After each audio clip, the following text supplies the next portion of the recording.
Ce n'est pas tous les jours qu'il nous est donné de déclamer une chronique un jour de fin d'année, quelques heures avant le traditionnel discours à la nation du président de la République.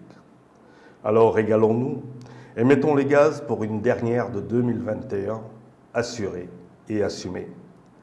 De cette année qui se consume et va rejoindre le stock de ses prédécesseurs, désormais gravés dans la mémoire irréversible de joies et peines enfouies, notre pays retiendra le pire de ce qu'il a et qu'il ne s'est pas interdit de pulvériser à la face du monde toute honte bue.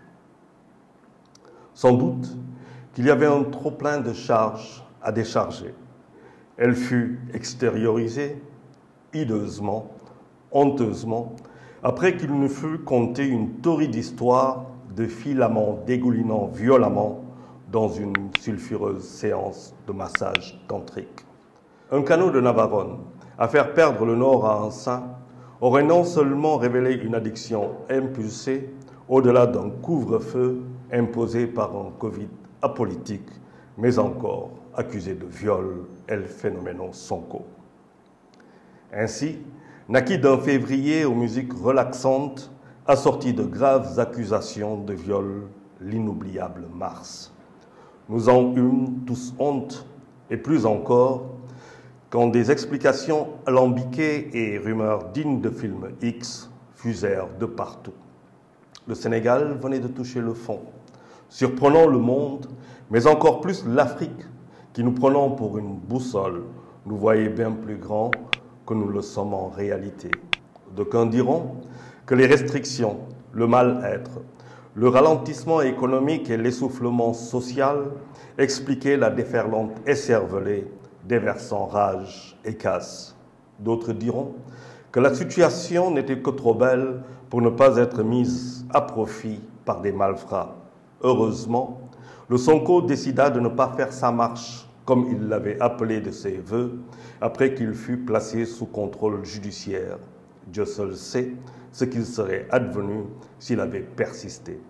Un fait inédit serait peut-être arrivé, comme un dommage collatéral aurait pu survenir, commandité ou non, qui sait. Il est heureux de savoir que le Sénégal peut compter sur des intelligences vives sur lesquelles il peut s'appuyer pour ne pas rompre quand il plie. Parmi ces éminences à saluer, et à qui, aussi bien le Sénégal et certaines démocraties de la sous-région doivent beaucoup, le droit de l'homiste Alioune Tine. Il fut à sa place, fit ce qu'il fallait faire, parla à Youssou N'Dour, qui préféra voir ses biens saccagés plutôt que de voir le sang des Sénégalais rougir le sol, après que RFM, l'Observateur et TFM bravèrent la furie des casseurs.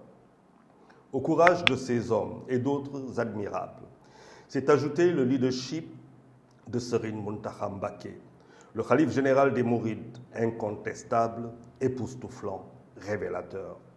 Balago aurait dit Thione, la note brisée qui a mis à sec Mars, déjà mise à sac. Bye bye 2021 et plus jamais toi. 2002 arrive avec le grand bal pour débuter. Puisse-t-elle être une année heureuse et belle pour chacun de vous et pour nous tous. Déwéneti.